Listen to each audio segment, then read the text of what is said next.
आज नवीन वर्षाचा पहिला दिवस. प्रत्येक दिवस एक संधी घेऊन येतो आणि प्रत्येक सायंकाळ एक अनुभव देऊन जातो. देवा, मला रोज नवीन संधी दिल्याबद्दल तुझे मी मनापासून आभार मानते. आयुष्य हे खरं तर एकदाच मिळतं आणि ते व्यवस्थित जगता यायला हवं. सतत रडत आणि कुडत बसलं तर आयुष्याची मजाच राहणार नाही. आयुष्यात संकट आणि चढ उतार तर येणारच, त्याशिवाय सुखाची जाणीव तरी कशी होणार? आई नेहमी म्हणायची, तुम्ही किती जगलात ह्यापेक्षा कसं जगलात ह्याला जास्त महत्व आहे.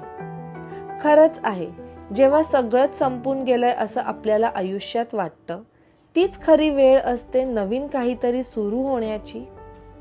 कठीण काळात सतत स्वतःला सांगत राहायला हवं, शर्यत अजून संपलेली नाही, कारण मी अजून जिंकलेली नाही.